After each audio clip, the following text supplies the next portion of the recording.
முயற்சி. ஏற ஏற இறங்கும் படி போல வாழ்க்கை. ஏறுவது நீதான், இறங்குவது படிதான். வெற்றி உன் கண்களுக்கு முன்னே, தோல்வி உன் கால்களுக்கு பின்னே. முயற்சி என்றும் உன்னுடன் வெற்றியாக. நன்றி. ஹலோ ஃப்ரெண்ட்ஸ், எல்லாருக்கும் வணக்கம்.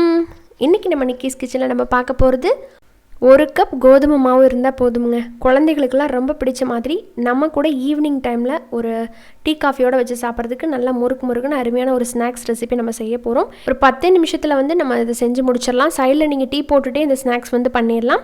குழந்தைகளுக்கு ரொம்ப பிடிக்கும். இது செய்கிறதுக்கு ரொம்ப கம்மியான பொருள் தான் தேவை. இது எப்படி பண்ணுறது, இதுக்கான அளவுகள் என்னென்ன அப்படிங்கிறத பார்த்துடலாம். இதை செஞ்சுட்டு நம்ம 1 to 2 மாதம் வரைக்கும் கூட ஸ்டோர் பண்ணியும் வச்சுக்கலாம். அது மாதிரி வச்சு சாப்பிட்ற மாதிரியான ஒரு ஸ்நாக்ஸ் தான். வாங்க பார்க்கலாம்.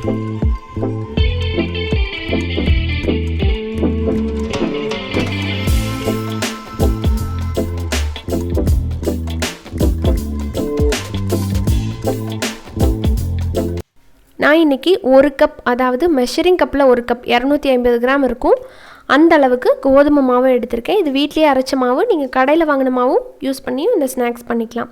இப்போ இதுக்கு தேவையான அளவுக்கு உப்பு சேர்த்துக்கோங்க.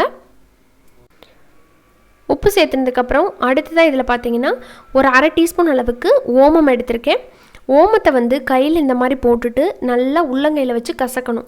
கசக்கி போட்டோம் அப்படின்னா தான் வாசனையாகவும் இருக்கும், நல்லா ருசியாகவும் இருக்கும். அதே நேரத்தில் டைஜஷனுக்கு ரொம்ப ஹெல்ப் பண்ணும். இது போட்டதுக்கப்புறம் அடுத்ததாக பார்த்தீங்கன்னா ஒரு 1/2 டீஸ்பூன் அளவுக்கு சீரகம், அதே மாதிரி கையில் நல்லா க்ரஷ் பண்ணி போட்டுக்கிறேன். அப்புறமா காரத்துக்கு தகுந்த மாதிரி மிளகாய் தூள் சேர்த்துக்கோங்க. நான் 1 டீஸ்பூன் அளவுக்கு போட்டிருக்கேன். கம்மியாக தான் எடுத்துருக்கோம் இல்லைங்களா, அதனால் கொஞ்சமாக சேர்த்தா போதும். அப்புறமா 1 டீஸ்பூன் அளவுக்கு ஆயில் சேர்த்துக்கோங்க. நார்மல் ஆயில் தான் போடுறேன். ஸோ முதல்ல நம்ம கை வச்சு இந்த மாவில் இந்த இன்க்ரீடியண்ட் எல்லாம் நல்லா மிக்ஸ் ஆகிற மாதிரி கலந்து விட்டுருங்க. கலந்து விட்டதுக்கப்புறம் கொஞ்சம் கொஞ்சமாக தண்ணி சேர்த்து நம்ம இதை சப்பாத்தி மாவு கன்சிஸ்டன்சிக்கு பிசைஞ்சிக்கலாம். சப்பாத்தி மாவு எந்த அளவுக்கு சாஃப்டாக பிசைவீங்களோ அந்த அளவுக்கு பிசைஞ்சுக்கோங்க.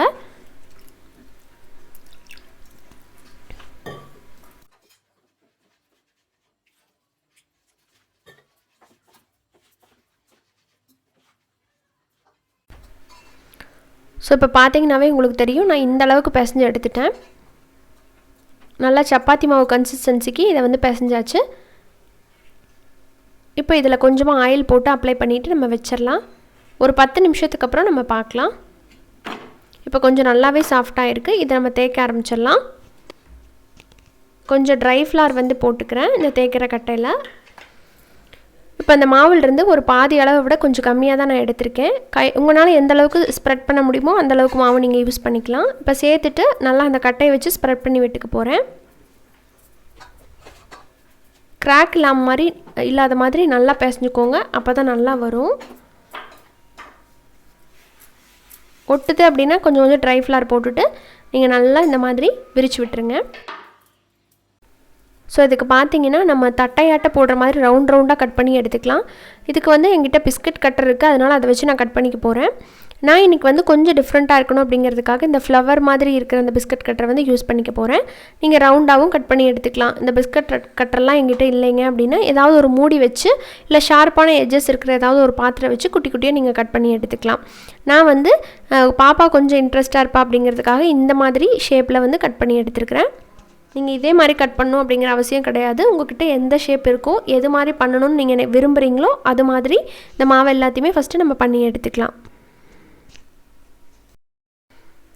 ஸோ இந்த மாதிரி தேய்ச்சதுக்கப்புறம் நீங்கள் வெளியே எடுத்துகிட்டு திரும்ப அந்த மாவை பழையபடி ரவுண்ட் ஷேப்பாக உருட்டிட்டு மறுபடியும் விரிச்சுட்டு திரும்ப அந்த ஷேப்பை நீங்கள் கட் பண்ணி எடுத்துக்கணும். அவ்வளோதான். இதே மாதிரி நம்ம எல்லாத்தையும் பண்ணி எடுத்துக்கணும்.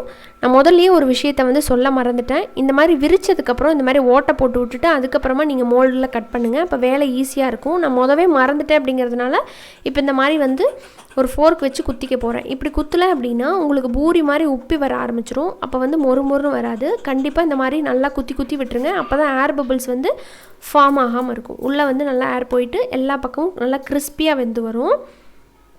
இந்த ஸ்டெப்பை விட்டுறாதீங்க தயவு செஞ்சு. அப்போ நல்லா வராது, பூரி மாதிரி உப்பி போயிடும், நல்லா இருக்காது. இப்போ எண்ணெய் நல்லா சூடு பண்ணியாச்சுங்க. எண்ணெய் ஒரு மீடியம் டு ஹை ஃப்ளேமில் வச்சுட்டு இதை உள்ளே போட்டு நம்ம பொரிச்சு எடுத்துட வேண்டியதான். திக்னஸ் ரொம்ப மெல்லிஸாக தேய்ச்சிக்கோங்க. ரொம்ப திக்காக தேய்ச்சிட வேண்டாம், சரியாக வராது. பார்த்திங்கன்னா நல்லா திருப்பி விட்டு நல்லா கோல்டன் ப்ரௌன் ஆகி நல்லா மொறுமொறுன்னு வர்றது வரைக்கும் இதை பொரிச்சு எடுத்துட வேண்டியதான். ரொம்ப ஈஸி தான் இது. கண்டிப்பாக ஃபெயில் எல்லாம் ஆகாது. நீங்கள் யார் வேணாலும் ட்ரை பண்ணி பார்க்கலாம். ஃபஸ்ட் டைம் ட்ரை பண்ணுறீங்க அப்படின்னா கொஞ்சமாக ஃபஸ்ட்டு போட்டு ட்ரை பண்ணி பாருங்கள், நான் சொன்ன மாதிரி. இப்போ பாருங்கள், பபிள்ஸ் எல்லாம் நல்லா அடங்கிடுச்சு.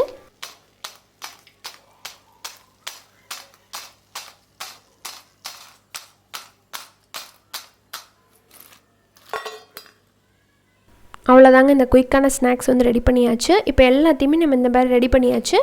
இப்போ நம்ம உங்களுக்கு எப்படி இருக்குது அப்படின்னு காமிக்கிறேன்.